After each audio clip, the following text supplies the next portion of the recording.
Hello and good morning. We've given it a few more minutes as some people are still joining. My name is Gaurav Malik. I'm one of the academics within the School of Architecture, Computing and Engineering, and it's great to have people joining us for this session. So today's session will be looking at the various UEL platforms, and I think it's quite good if you have people who are joining UEL. So sometimes what would happen is people, lecturers like myself will refer to systems and you don't know what the systems are. So there's a bit of myth busting. So hopefully you know what acronyms are. You'll know the difference between UEL, Moodle, Teams, and our other systems. And so as I said, this will be walked through the different platforms that we use at UEL, and I hope you find it useful. So there'll be quite a lot of screen sharing going on. So apologies for any disruption due to that. I'll try to make it as smooth as possible. So without any further ado, so let me get into the slide deck.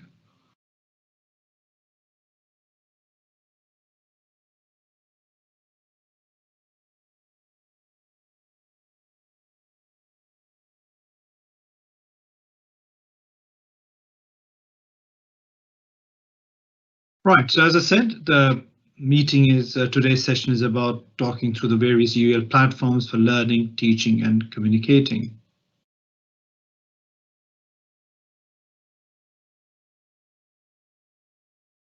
So a little bit about myself.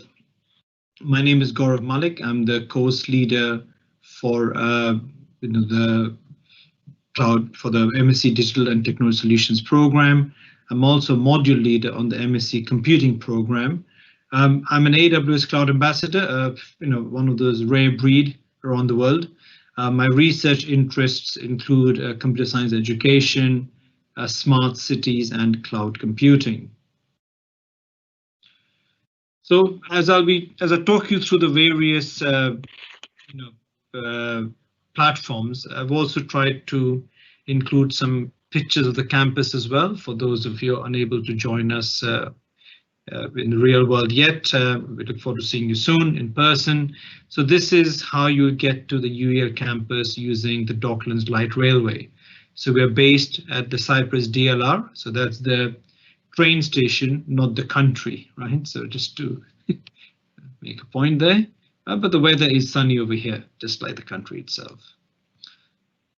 One of the things as a student of ACE you'll be able to benefit from are all the different partnerships that we have with our professional bodies. So whether it be with AWS Educate, Cisco, CompTIA, EC Council, Microsoft, VMware, SAS. So through these partnerships, we're able to bring you all the offering that these partners have into the course that you'll be studying with us. So this is a view of our campus. So these are the buildings where some of you might be living, of our student accommodation. So this is looking at it, from just over a bridge which connects us to the other side of the dock. So as you can see, wonderful sunny weather. So these are just a snapshot of the various platforms that we use. And again, I'll try and take you through those, right? So, very often the lecturers will make reference to things like Panapto, Teams, LinkedIn, Moodle. So I think it's just good for you to understand what these are and what purposes they serve.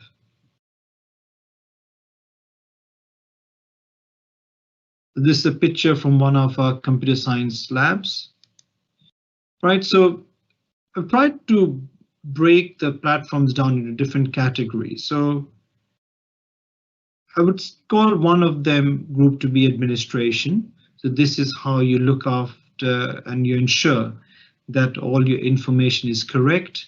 So very often lecturers will say to you, can you go to Uel Direct, right? So so that's what we do with the administration. And then we have something called Cellcat, which is our timetabling platform. And again, I'll go through each one of these, and at the end of the session, I'll also take you through a live demo as well. For communication, we use email and Microsoft Teams. For learning, we use something called Moodle and LinkedIn Learning.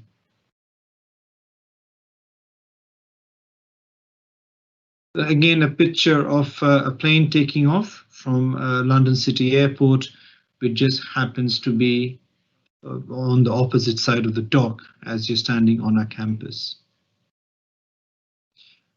So UEL Direct is where you would go to try and look at your student information. So it's very important that you make a note of it. And again, I will show you the links you can use, and you can see this in the slide deck as well. So UEL Direct is where you'll go to try and ensure that you're registered on the program, you're registered on the modules that you're studying, and all your personal information is correct as well. Because very often we'll try to communicate with you, after you graduate. We need to make sure that we have your home address correct, we have your personal details are correct, and also any sort of emergency information as well. So it's quite important that we have all of that information which is accurate and up to date. So please make it a point to go to UEL Direct to try and ensure everything is correct. And the reason for that is quite simple, is that if you're not registered on the correct mod program, let's start at a course level. So let's say you're not registered on the course correctly. It means that you will not be registered on the modules correctly. If you're not registered on the modules correctly, you'll not have access to all the other systems as well. So once again, it's very important that you go to UEL Direct and you ensure that your information over there is correct and accurate. CellCat is our timetabling system. So CellCat is where you're able to go and have a look at the timetable. And for students, if you type in your own information, you see a personal timetable appearing. Again, it's important that you attend the sessions that you've been allocated to. That's both from a resourcing point of view and also from an attendance point of view. So once again, if you're not registered on the correct modules, CellCat will not show up the correct information. And I'll show you how you can ensure that you're registered on the correct modules. I'll take an example of one student. This is an image of our campus in Stratford. So this is, a picture of the inside of the building over there. Email, right? So we use Office 365, and I'm sure by now, if you've all been enrolled, you have a UEL account by which you're able to correspond. It's very important you always communicate using your UEL email address. If you communicate with your Gmail, Yahoo, Microsoft, Outlook, any other account which is not your UEL account, we will ignore that email because we don't know who's writing from that account. Again, it's your responsibility to ensure that your UEL account is kept safe and secure and nobody else has access to it. When using email, some email courtesy, try to ensure that you're carrying on an email conversation.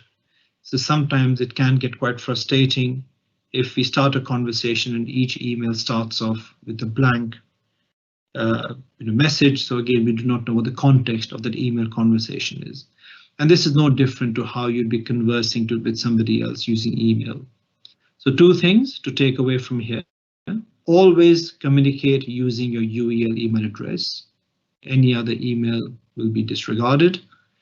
And try to carry on the thread of the conversation. When you do go to office.com, as we've signed up to Office 365 as an institution, you're able to download Word, Excel, PowerPoint onto 5 different machines. So that will make you very popular with your family members. And, so you're able to install it on 5 different machines, including mobile devices. So there's no excuse for you not to write your coursework in Word, do your spreadsheets in Excel. Again, we're making the software available to you. So please go to office.com and you use your UEL credentials to log in and you're able to access the system. This is a picture of one of our engineering labs, right? Just a couple of guys working on a drawing it, and the building that you're seeing over there was called the Millennium Dome, right? And now it's called the O2 Arena, right? So that's interesting. Microsoft Teams. So as we move to dual delivery style of teaching, we use Microsoft Teams also for delivering our lectures live. So many of you are attending this session using Microsoft Live. And what will happen is either you will have the recording available on Microsoft Teams, or your labs will be conducted using Microsoft Teams. And again, as you can see over here with Microsoft Teams, you're able to converse, you're able to talk to your tutors and your module leaders in quite an easy manner. So my advice to you between choosing UEL, between choosing email and Teams, if you have any conversation which is around your program, I would advise you to use email. Anything which is around your module, you should be using Teams to have that conversation. And the conversation for Teams will be to do with the tutorial session that you're attending.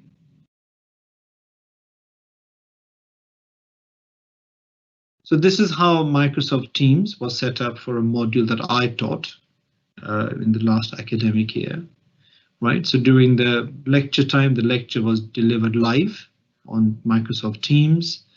And as you can see, we had quite a large number of students. So we had around 19 different private channels, which is how the labs were conducted. So for many of you who are attending the labs online, you will be joining the channel and you'll be conducting the labs within the channel where you can reach out to the module team. Once again, a lot of this will depend on how the module leader has set up their teams and how they want to deliver it, right? So this is just an example of how I did it for my module, which I ran in the last academic year. Again, a picture of the inside of one of our labs. Moving on between platforms.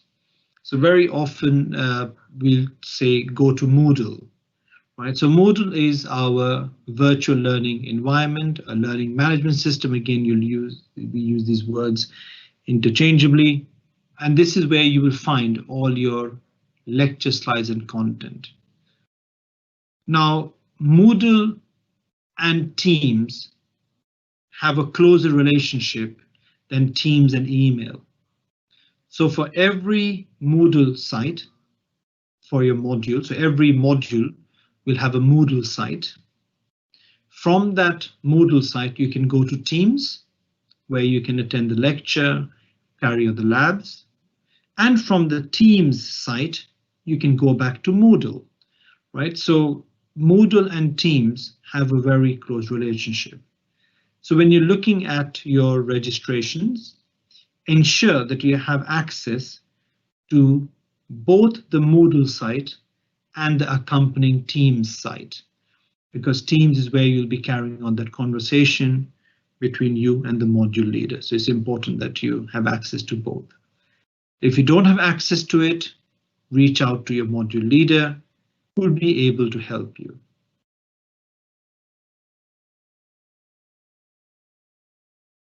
So this again is an example of a Moodle site that I'm getting ready for teaching for this academic year. So you can see that in this particular one, there are different sections talking about welcome and module preparation, assessment and feedback, module news, and the various topics. Once again, the layout of the Moodle site will differ between the different module leaders. However, the general principles and the sections should be very similar. So once again, Moodle is where you'll find your lecture slides, the PowerPoints, where you will go to hand in your coursework. And Teams is how we'll be communicating with you for that particular module, right? So it's a bit of a mouthful. So let's try and get this right. So every module will have a Moodle site and a Teams site. So you go to Moodle to access the learning materials, and you go to Teams to attend the live lectures or the recorded lectures, and also the lab session that will be taking place over there.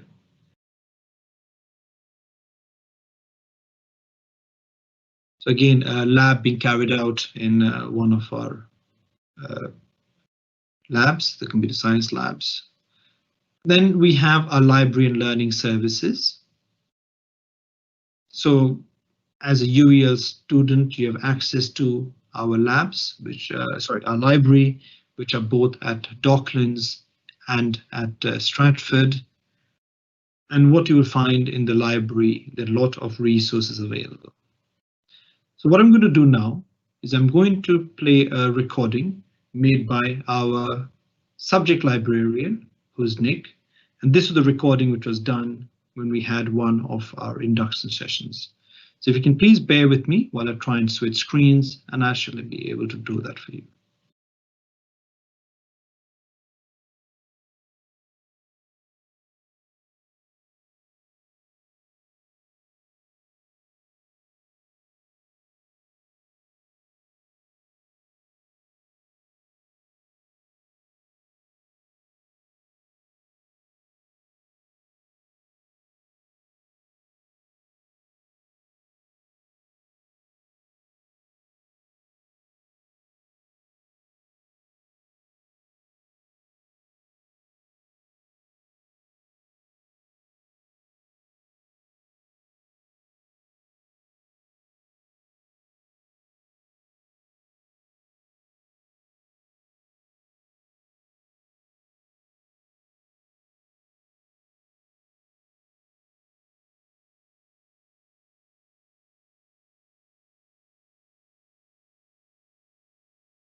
So what you're going to see in a moment, I've got everything ready, is a recording which we made, and you'll see Nick, who's a subject librarian, talking to you about what library facilities are available, and also how to access the library resources.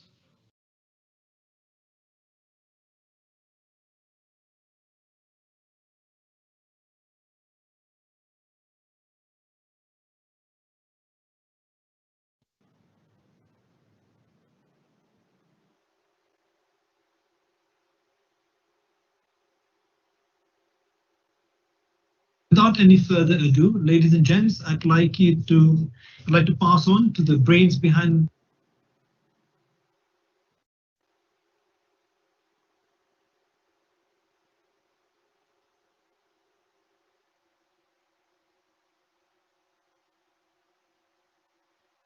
this operation of this session, which is Nick, who happens to be a subject librarian, and you won't find a friendlier person, right? Nick is very approachable, very friendly, and if he does not know something, he will direct you to the right person, right? So I'm going to pass you over to Nick. Nick, over to you. Okay, thanks very much for that introduction, Gareth. Yeah, it's obviously it's difficult for me to see. I can't see your faces. That'll be ideal if we're all meeting in person, but at least you can see me, so you know what I look like. And just to emphasise that any help with the library as we go through the year, the whole team and myself are here to help you. So I'm just going to whiz through a few quick things. We haven't got a great deal of time today, so this is just going to be an introduction, and I'm just going to use this time to try and give you as much information as possible. But anything else as we go through, I'm here to help. So if you want a refresher on anything we covered today or have any further questions, you'll just be able to get in touch. So I'm just going to, let's see, just share my screen here. And I'm going to share the whole desktop. Yeah. So that should be, hopefully everyone can see that. Yeah. So hopefully you should be able to see my screen there. So what we have here, that's fine. Can I just confirm, everyone? Can someone give me a thumbs up if you can see that, just to make sure? The screen, yeah, it's all good. Excellent. Okay, thanks for confirming. So we're here at this is the library intranet page, and this is really kind of, you can think of this as our home page, and that's where everything starts. So I'll just be able to talk you through a few areas of this that will be particularly useful today. So this will be the main focus, really, so you know what's what. I have some slides here just to help us along as well. That is my email address. So as we go forward, if you have any questions, particularly subject specific, so you're working on a project, you're trying to locate resources, then I'm the one to go to for that. I'm not an engineer myself. I don't have any subject knowledge, but I've had experience with the kinds of resources which you'll tend to find useful. So that's why I'm sort of different to the rest of the team in that I've got that familiarity. But the whole library is very much here to help you as well. But I've got my details there. So yeah, to begin with, what I just want to show you is how can we begin to get access to our electronic resources, and that all begins with logging into the intranet. So just to make things very clear here, we do have a library website, but there's not really much on there. It's more for external parties. We really need to be on the library intranet, and that's where everything is kept. So there's a wider UEL intranet, and then we're here. So basically, that is where you'll need to go to find that intranet page. How do we get into that? Well, you can just type intranet.uel.ac.uk into the browser, or you can just Google UEL Library, go to our website, and there's an intranet link which will take you through. Now, whenever you're off campus, which we all are at the moment, you'll need to go through some login screens to get onto the intranet. So it's really important that we're all clear on this. The easiest way I find to explain is that there are basically 3 main login screens, and they'll pop up at different times. So if you know what to do for each one, there'll be no issues. So let's have a look at what to do for each one. So number 1 is this one here, and that's asking you for your UEL email address. So it's not just your student number, you have to put the @UEL bit at the end, and then your standard IT password. And that will get you through if you see that one. Now the other 2 are these kind of, they'll have something to do with Open Athens. You don't really need to worry about that. That's just the kind of underlying system which we get access to our online library through. But the only thing to mention, just so we're all clear, is even though we use Open Athens, we don't have Open Athens accounts.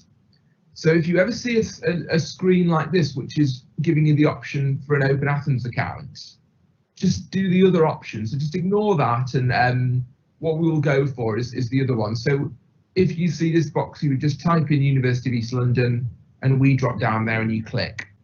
Same for this one here. You see the Open Athens account. That's nothing to do with us. Other universities use that method. So we would just click this one here. So those are your 3 screens. As long as we know what to do for those, you'll be able to get into our online resources just fine. If you do have any issues, just let us know in the library. Okay, so when you get on with your projects, what we're going to be needing to do is get hold of some materials online. So I'm just going to talk you through that.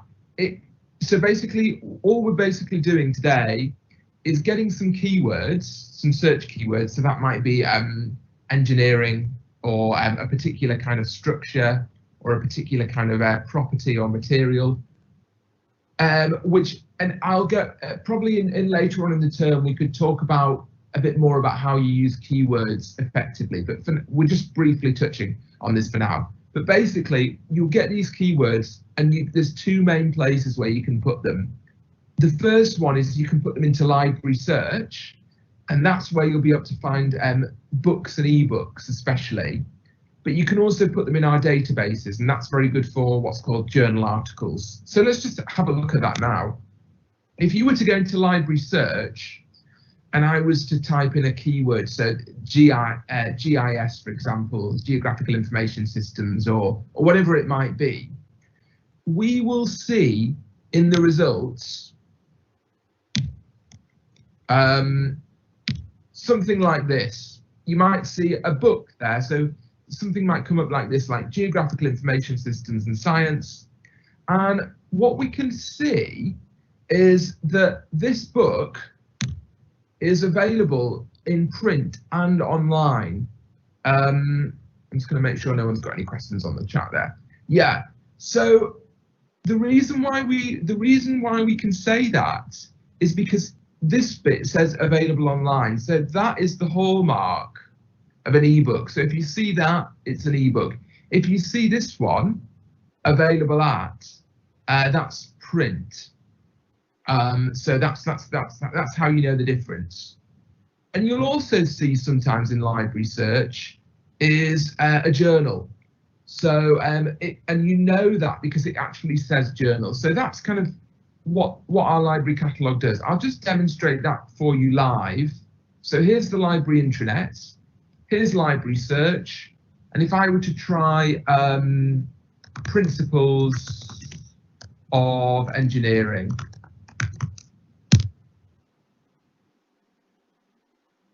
and what we're going to see is any things that match those, that have those keywords.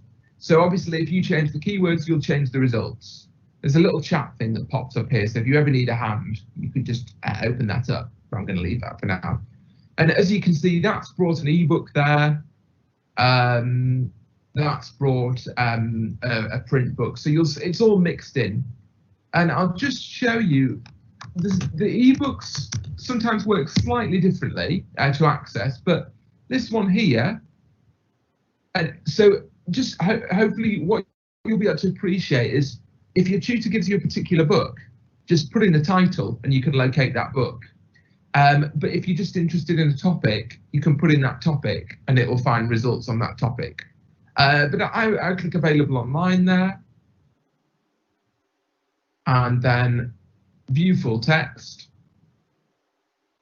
and we can guide you through this. There's that login screen I mentioned earlier, so that's the one there, and then there's the second one I'm also mentioned earlier. And so now you're in. You can click read online, and then you can view the book, and it's just basically the same as a print book would be. And we're trying in the library, where possible, to get as many ebooks available as possible for you, because they're the easiest thing, really. I'm just touching on that, but that's basically how it works. I would try all this at home as soon as you can, and then once you've tried it, then it's kind of one less thing to, one less thing to worry about. And by the way, guys, I would just say do pop any questions in the chat if you have any questions as we go. But Nick, what I'll do is, if it's okay, me and Sarah will keep an eye on the chat. So, if anything comes, I will give you a shout out. Oh, that's kind of you. Thanks, Gareth. I suppose it stops me having to flick that thing up over and over again. That's great. So that's an ebook, and that's a print book. Now, you may see. This is just, I put this in. You may see in your search results a journal that comes up. Nick, sorry, there was a question from Daniel. He raised his hand. Daniel? I wanted to ask, is there a way to see how many copies of the book there actually is? Yeah, definitely. So let's take a look. So if we're in library search, And we're locating a print book. So that's where it will say available at. If you click that there, it will give you the full details. So it says that it's Stratford Library. Our books will nearly always be at Docklands Library. 3 copies, 2 available. So that would be available to use through our click and collect service, which I'll mention in a moment. So that tells you how many are there. And if there is a book that's out of stock, you're able to request it. So that's a good question to raise. Thanks for that. So that's how the print books work. Now, just so to sort of pre-warn you, when you're in the results, you might see these journals, and your tutors will mention these journals, because journal articles are really handy. They go very in depth on topics. So you'll hear a lot about these journal articles.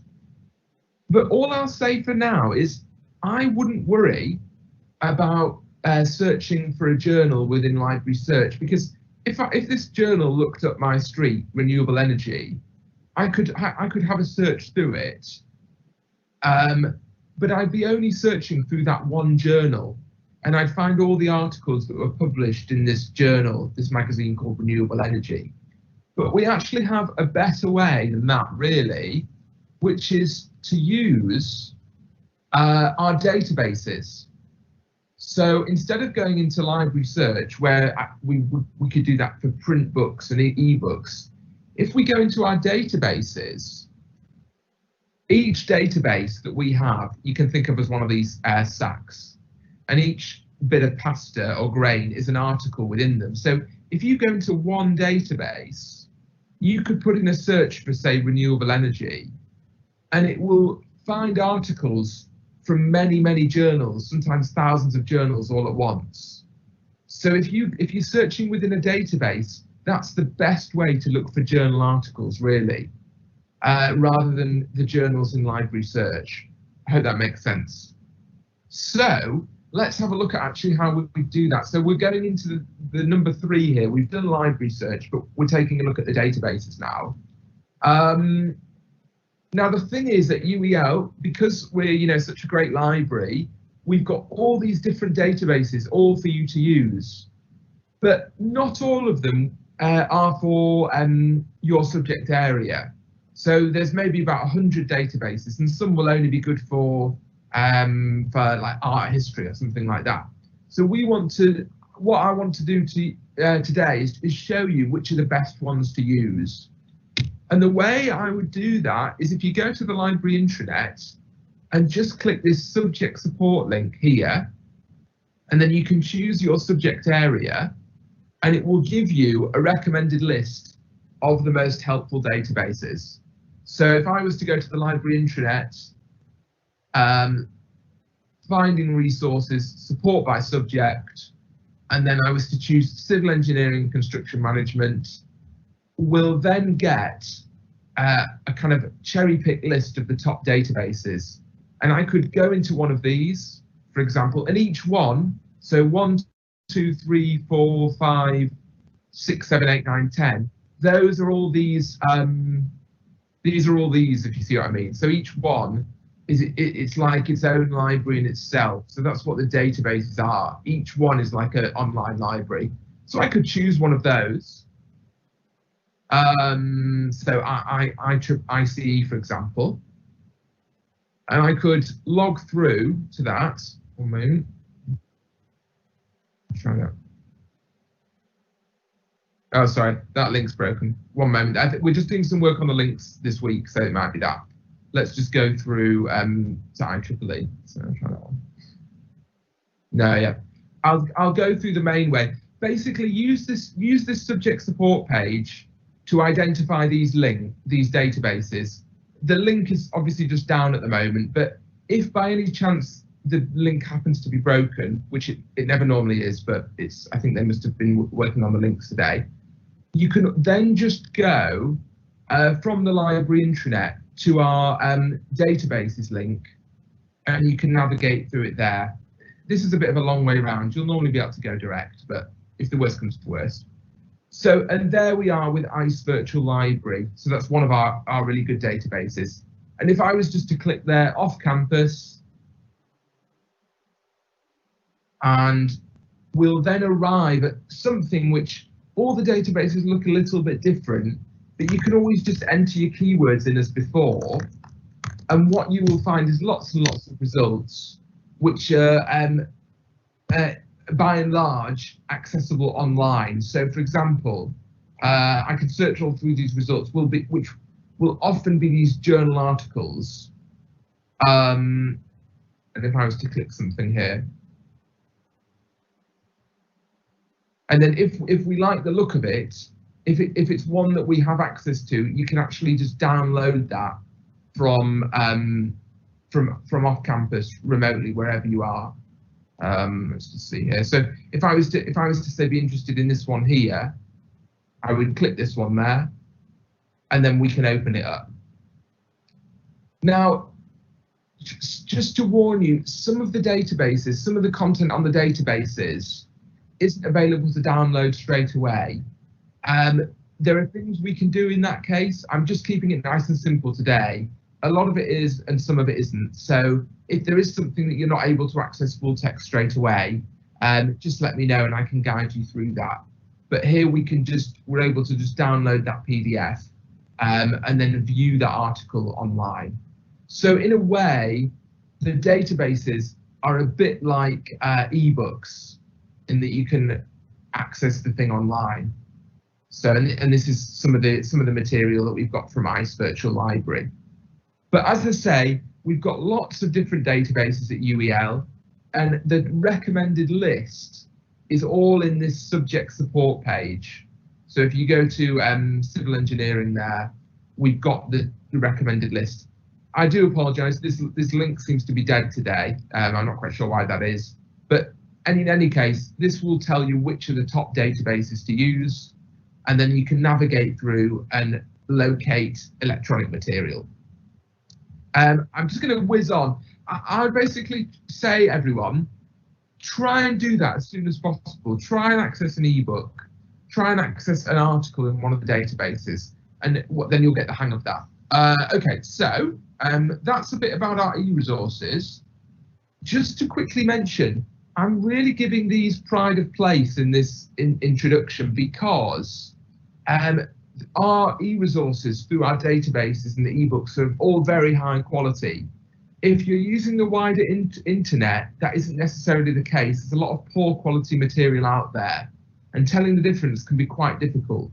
So not to say the internet never has useful information, but I would recommend heading to the databases and our print books and ebooks first. And that will allow you to be confident there's the high quality material. So it's just makes life easier. Okay. So in other words, if you are using the internet, I've just got a slide here.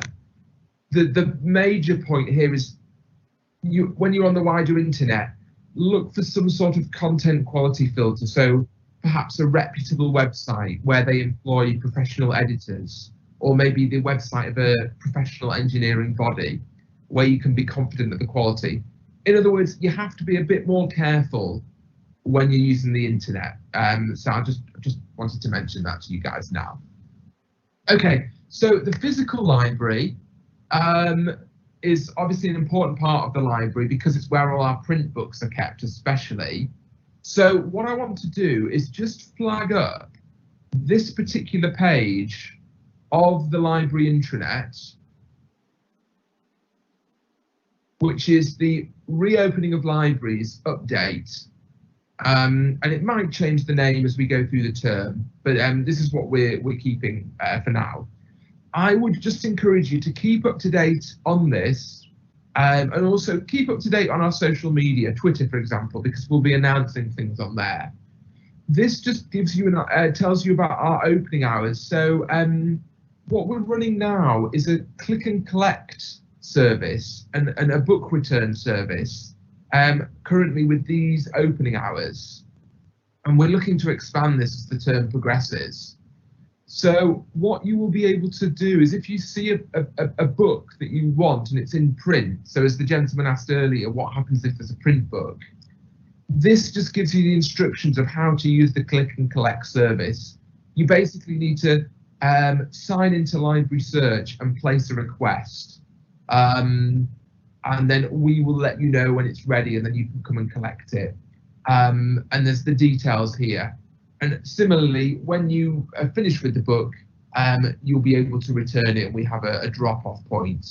At the moment, there's unfortunately no study spaces or IT facilities, but we will update this if this changes. And we do offer, there's also our current support hours here. And to make use of that support, if you're from the library intranet, we have an online chat facility here where you can get support. So the electronic is the most convenient at the moment, but we're trying our hardest to make that print available too, and we'll keep you updated on any changes and developments as they happen via that page. That's the best place to go. Just to reiterate, I'm here specifically for any subject-specific inquiries, and that's my email address there. But for anything general, anything about the click and collect service, anything about any general library questions, we've got the library intranet there. And there's just a quick slide here about our social media. Great way to keep up to date with things. And there's also, if you go onto our UEL Library YouTube channel, there's lots of videos on there on all sorts of aspects about using the library. So the YouTube is a great place to go as well. And it's also, I just want to flag up now, if you're registered with the Disability and Dyslexia Service, there's facilities available, for example, access to books in alternative formats. So that is something that the library can help you with there. So any interest there in additional formats, do let us know in the library, and we can advise. Okay, so that was just a very quick run through. My contact details are there. But as I say, I would just emphasise, get yourself into Library Search and read an ebook and have a look and make sure you know how that works, and take a look at our subject support page and have a look at those databases. And then it will kind of solidify what I've just gone through very quickly today. Has anybody got any questions? I realise it's 2:30 now.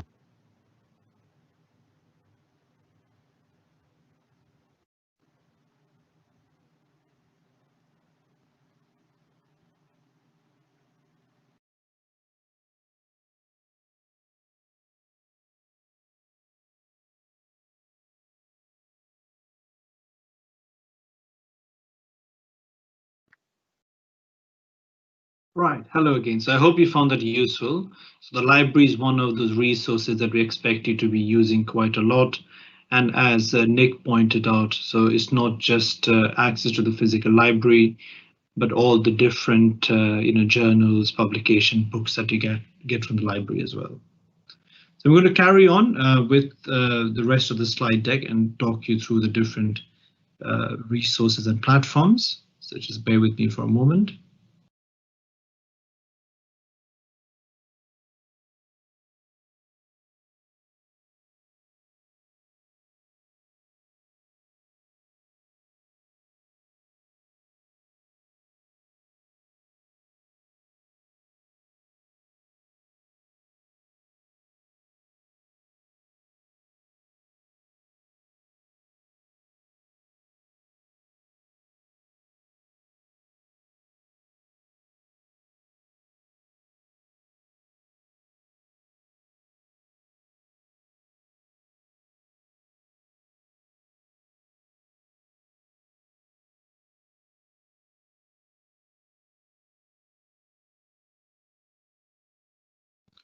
Right, so over there you saw the library services and hopefully gave you an idea of what was available. So these are a few of our civil engineers carrying out some surveying task in the green, which is opposite the library. One of the things at UEL, in addition to all the different resources that you have, you also have a lot of external resources which you're able to tap into as a UEL student. And I think one of the best ones for me is LinkedIn Learning. Now, through LinkedIn Learning, you're able to access about thousands of courses, which could be around your subject area, or it could be something that you may find of interest. And again, this is available to you for free as a UEL student. Normally, the recommended retail price of LinkedIn Learning is something like, I think, 30 odd pounds a month, which is quite expensive. Now, in some courses, so for example, I teach a mobile application development module. I use the LinkedIn Learning resources. I have links from my Moodle site to LinkedIn Learning. In other cases, people might ask you to carry out a LinkedIn Learning course on your own. But irrespective of whether it's being used in your module or not, I would highly encourage you all to really make use of this resource. And it's one of those resources at UEL which is branded use it or lose it. So if we as computing, engineering, architect students do not use these resources, UEL will think twice about paying a substantial amount of money to keep the subscription. So I would ask you all to once again, do use this service. And what you will find in LinkedIn Learning when I log into the platform is not just technical modules, you'll also find a lot of soft skill modules as well, from presentation, management and other things. So please tap into the resources for your benefit. So this is for most of our engineers and computer scientists. Your labs are in a building called the Knowledge Dock, where where our labs are situated. And you can see in the top left-hand corner a bridge, and the bridge connects the Knowledge Dock to the library. And just give you an idea of geography over there, the layout. The other thing that we have signed up for at UEL is something called AWS Educate, and as I mentioned to you before, I'm an AWS Educate ambassador, right? So we've been part of AWS Educate for quite a few many years, but last year we really put a rocket under that, and we really launched it across the entire university, so not just for computing students. So every student now has free access to cloud computing skill through AWS Educate, which I think is amazing.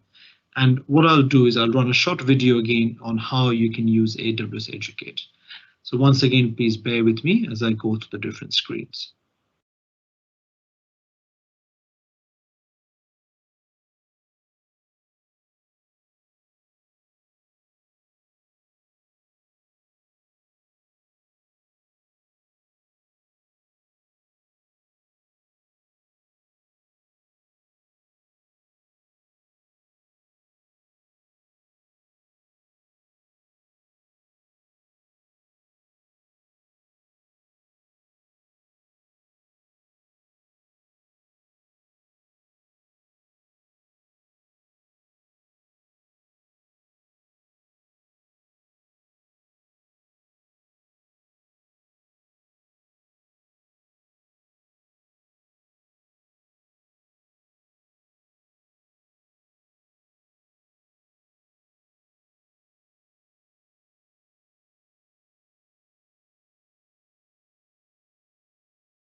So we're going to run through the AWS Educate video now.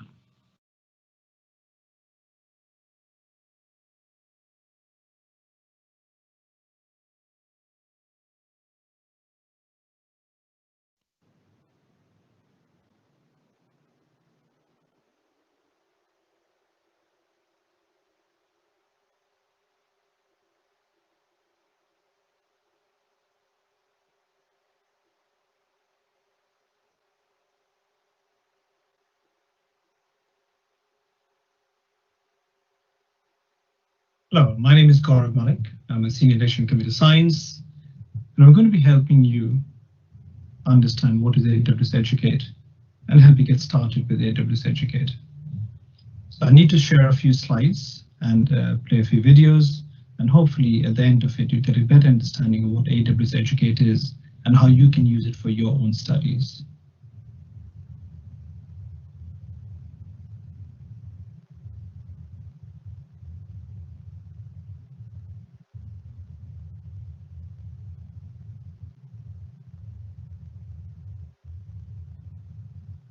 So as mentioned, we're going to look at AWS Educate. So a little bit about myself.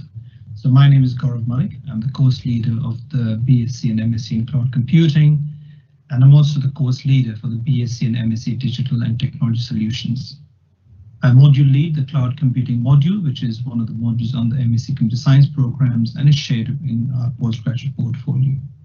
I'm also an AWS Cloud Ambassador, and part of my role is to promote AWS within the educator community and within the institution. My research interests are in computer science education, smart cities, and cloud computing. So I'm going to basically first of all look at how to get started with AWS Educate. So the application process is quite straightforward. So you apply through AWS Educate's website. You get a verification email. The email is then approved. You get a welcome email. And after that, you can log on to AWS Educate. It's quite important as you're going through this process that you put in the right information. Otherwise, your application will get delayed and it will just take you longer to get on board. So you go to awseducate.com, you click on AWS Educate, and you select student. Once you've done that, you need to complete all the fields. Now, UEL is a member institution, so it's very important that you type in University of East London in full, where it says school or institution name. Because as we are a member institution, you get more benefits than applying normally as an individual. It's very important that you put in your UEL email address and not your private email address. That is another reason why your account may get delayed in opening. It's important that you put your graduation month and graduation year correctly. And my advice is to add a few months after you think you might be graduating. So if you're graduating in July, you might want to put August or September for the graduation month. And obviously with the graduation year, try to stick to the year itself. So in my experience, what I found is that the reason why the account takes time or doesn't get approved in time is either people have not put in UEL as the school or institution name, and they put in either UEL as an abbreviation or they put in something else. So again, as I said, if you type in University of East London, it will automatically auto-populate as we are a member institution. The other thing being people put in their private email addresses like Gmail, Hotmail, or other emails like that. So again, it's important that you put in your UEL email address. Graduation month and graduation year, again, it's important that you fill it in correctly, because again, as I said, it's not automatic. Once you fill in the form, it is seen by somebody who then approves you. Once you've filled in the form, you would scroll to the bottom and click on next, and you'll get to this screen. So over here, you need to accept AWS Educate's terms and conditions. And once you scroll through all the AWS Educate terms and conditions, you'll be able to say, I agree and submit. After you accept the terms and conditions, you see a confirmation page. And all this means at this stage is that AWS Educate has received your application. It doesn't mean that you have access to the portal. So it's very important that you don't try to log in straight away, because as I said, it's through an application process. You should then get an email. Confirmation email should arrive at your email address, and you'll have to click on the link to validate your email address. Once you've clicked on the validation link in the email, you will see this page that your email has been verified, and your account will need to be reviewed by AWS Educate, and you need to keep your eye on your email. Now, the approval process can take anything from a couple of days to a week. Again, it depends on how many applications are coming through the AWS Educate portal at that particular time. So it's very important that when your tutor asks you to join AWS Educate, you try to give it some lead time and you do it in the right time. Otherwise, it just means that you're not able to get the benefits of AWS Educate. If there's any problems with your application, you may receive an email with request for more information, and you can just follow the instructions on that. If you have any queries about the application process, do not speak to your tutors because you're applying through AWS Educate. Try to get in touch with AWS Educate themselves, and they'll be able to help you out. Your tutors have no influence in the application process. Upon being accepted into AWS Educate, you'll receive an email which looks very similar to this. And in order to activate the account and enter the portal, you click on click here.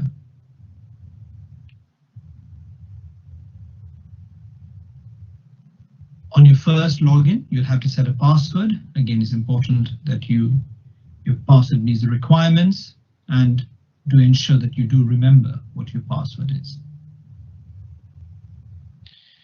After setting the password, you'll be taken to the AWS Educate student portal homepage. And one of the things, so at this present time, you have access to AWS Educate's student portal, and that might be enough for many of you. For people who might be using AWS Educate to carry out labs, you need to go through a further step. Is you need to click on AWS account, where you can see, and over here you click on the AWS account on the top right hand corner, and then you have an option here to create a starter account to access the AWS console. So as UEL is a member institution, you receive $100 credit annually, and students, again, if you don't apply as a member, you only get $30. Now these credits are for you to use on AWS for AWS services. Right, so again, it's important that you bear that in mind. Now, what is created for you is an account, which is an AWS Educate starter account, which is for teaching purposes. And again, we use this in our labs. It's not a production environment, and the account will get disabled or discontinued when your account expires with AWS Educate. So do bear this in mind as you start deploying applications within your starter account, because this is a fixed term account which will expire when your AWS Educate account expires.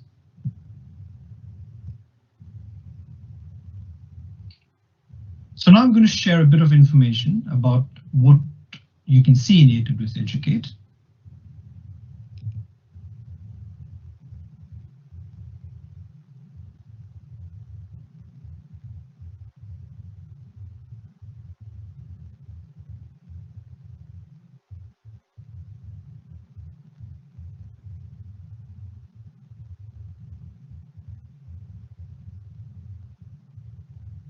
Calling all students and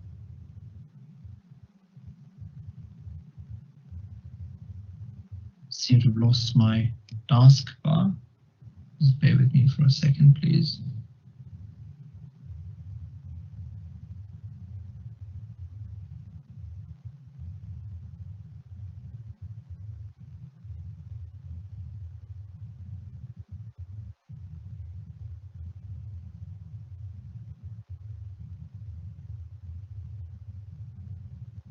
So this short video will tell you on what you will see when you log on to AWS Educate.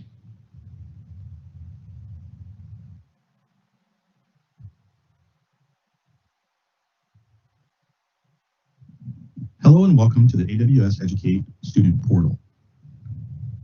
What does the student experience look like? Logging in as a student, I have quick access to my classrooms if I've been invited by an educator.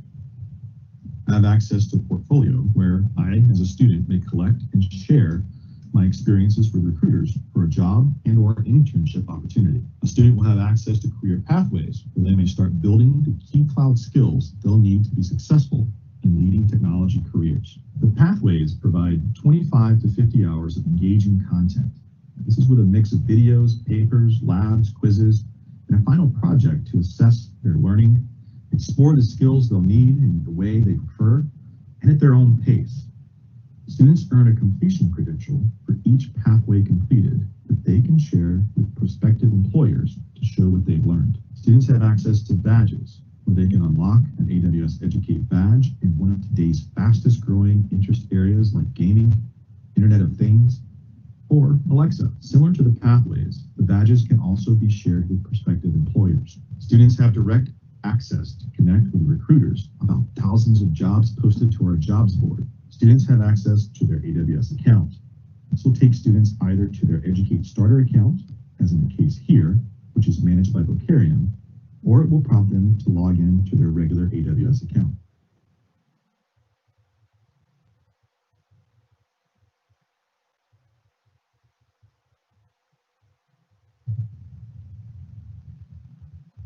So once again, your access to AWS Educate will very much depend on what your tutor wants you to do.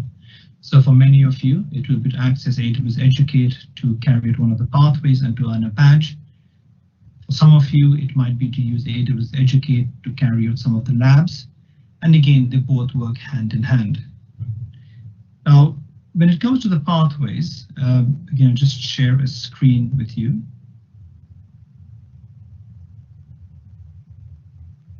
So as you saw in the video, you have these various pathways to carry out. And again, your tutor will tell you which pathway they need you to carry for the assessment for your module or your course.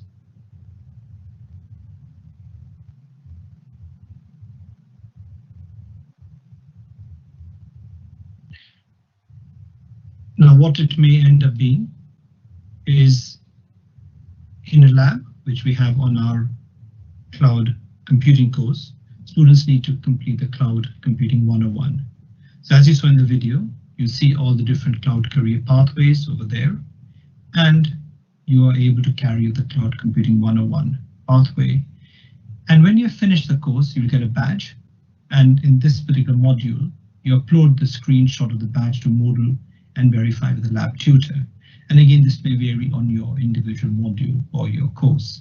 And in the course that we have, students are able to upload the badge either as a screenshot, as a JPEG file, or in an embedded in a Word document, and by just uploading it to Moodle, where we ask you to submit your Cloud 101 badge. So I'm just going to share with you again the experience as mentioned. You click on AWS Educate, and once you do that, you'll get to the screen. Click on AWS Educate. And for most of you, you'll be clicking on joining AWS Educate. As I'm already a member of AWS Educate, I'm just going to sign in.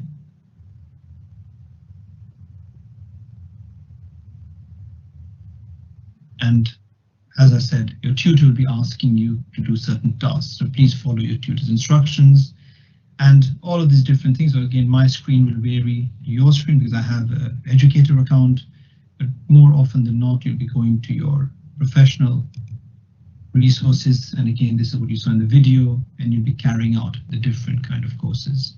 So you have the Cloud Career Pathways, and your tutor might just ask you to carry out one of the pathways. There's nothing to stop you from doing more, because at the end of the day, each course that you're doing, you're earning badges and you're expanding on your knowledge and skills. So I hope you found this useful, and I hope you do take this opportunity to take advantage of UEL's membership of AWS Educate, and I look forward to many of you earning badges and expanding on your cloud pathways.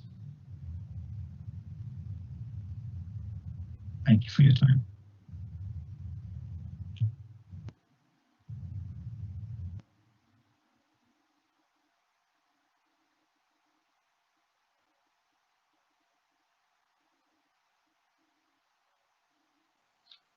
I hope you found that useful. And again, as I said, with AWS Educate, it's quite exciting because you're able to then look for jobs, and cloud careers are now not just for computer scientists. Now, while I'm on the AWS Educate subject, I'd like to share something with you. It's quite an exciting time. And again, if you have any spare time on your hand, what you're able to do is to win some prizes. And I'm sure you'll be very excited to do that. So AWS Educate is running a competition. So I'll just share the screen with you, that competition. Right, just bear with me for a second.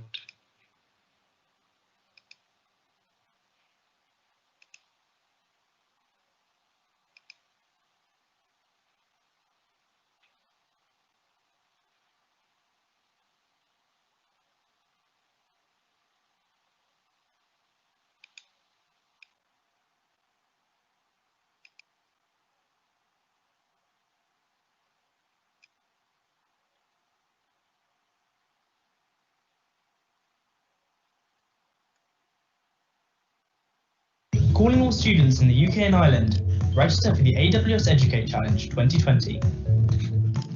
Did you know cloud computing has been listed as an in-demand skill for employers since 2014? This is your chance to boost your employability skills and even meet with Amazon recruiters, all whilst learning more about the cloud. How does it work? Register for the AWS Educate Challenge and collect points by completing pathways and badges within the challenge period.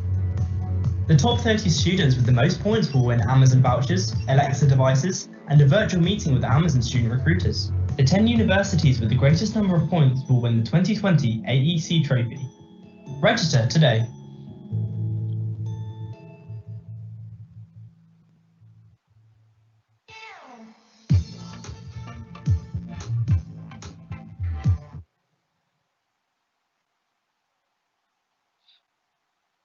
And here is more information about the challenge. So if I just, again, I ask you if you guys have time on your hand, join AWS Educate. So you register for the challenge, sorry, and then you need to sign up to receive 1 point. And after you register, then you need to complete the AWS Educate badges and pathways by joining AWS Educate with the video that you saw before, right? So I'm counting on all of you to help us get UEL on top of the leaderboard, right? And again, to help you with your own careers as well.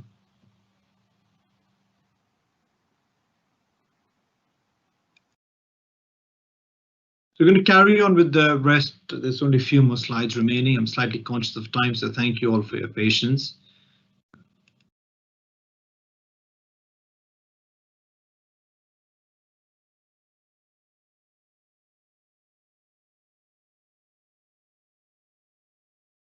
Right, so we talked about AWS Educate. So, once again, make sure you're able to do that.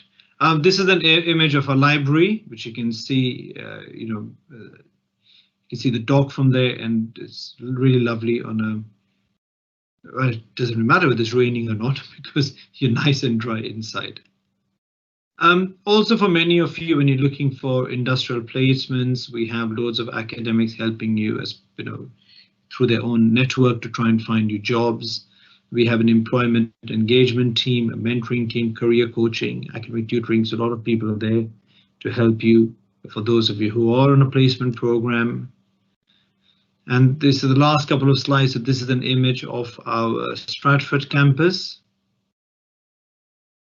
Where next? Well, so you need to go to UEL Track My Future for those of you who are still enrolling, and again, we'll tell you what to do. And the one-stop shop for all students will be uel.ac.uk/students. Now, what I'll do is I'll just stop sharing this screen and I'll take you on a live tour of the different facilities. So let's do that now. Quite a few different tabs open.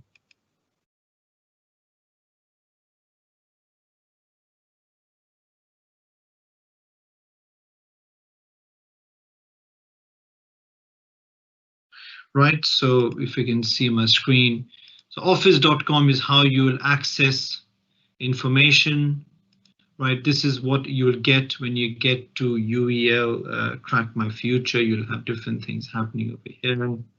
As a student, so this is your single login, right, where you click on uel.ac.uk. So students, again, you have different links over here. You click on your your login screen here, right? So that is, again, you're able to access all the different resources. I'm not going to do that because my screen will look different to yours. This is an example of where Uel Direct, again, your screen will be different to mine. And what you're able to get over here, if you take a look at the module registration, you can find the what modules you registered on. And again, this is something you should be doing quite soon. And yeah, so that's quite useful. Cellcat, so this is a calendar, right? So what you should be able to find. So for example, if you're in a program, and if I type in, let's say type in a module, maybe. So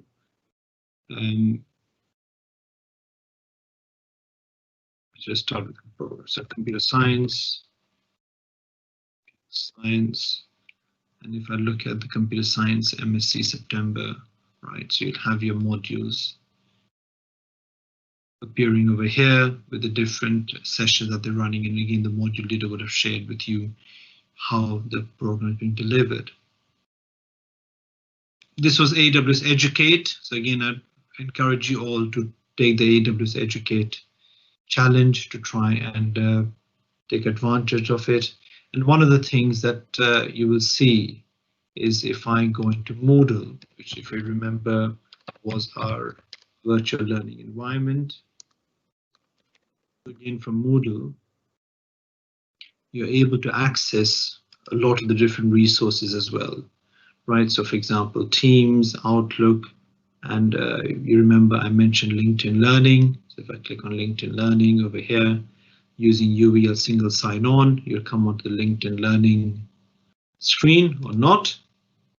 Right, so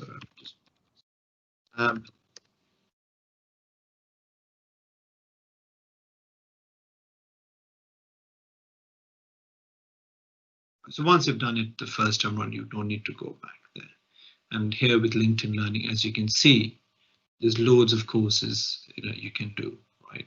You're only limited by the amount of time you have on your hand. So as I said, do take this opportunity to try and do one of these courses. So quite a few things for you to occupy your time with, right? The AWS Educate, LinkedIn Learning, but obviously you need to bear in mind that you're also doing a course as well.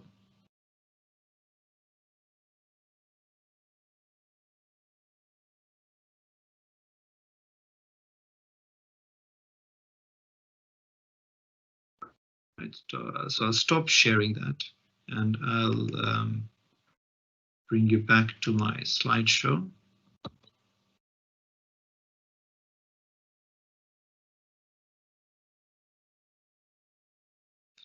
Right, so what I'll do is I'll switch over to questions, and I can see a few of you have typed in some questions in the question tab. So we'll have a quick look at that. Okay.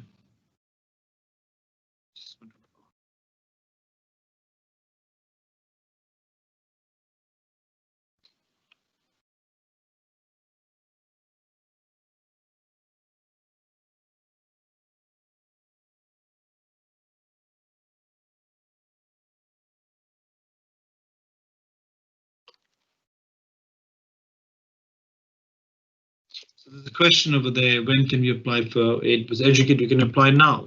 You just need to type in AWS Educate. And if you have a UEL account, which you all do, which is the reason you guys are all here, you're able to create a, an AWS Educate account.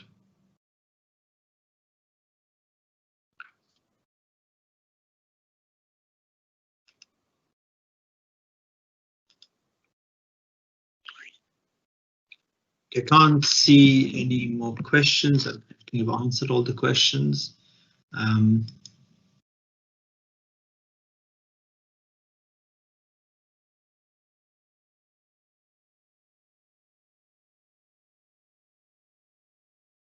Right, just waiting for any more questions coming in. There's nothing I can see.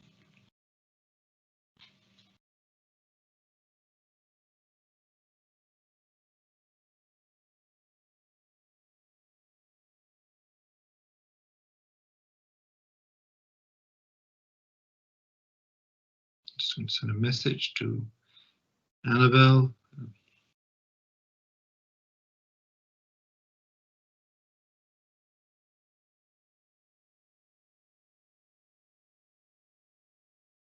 So for those of you who are watching the recording of it, hopefully you find this useful as well.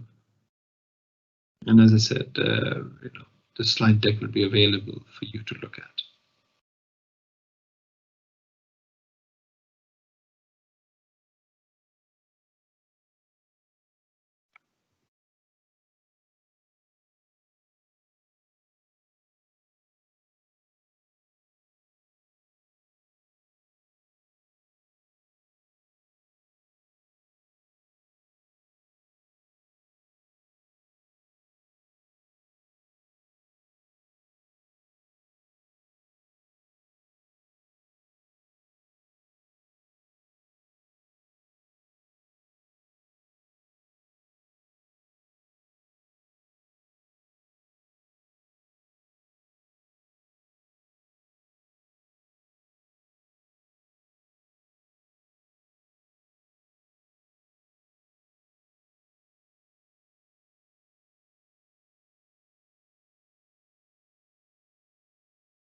Vilas is in mood.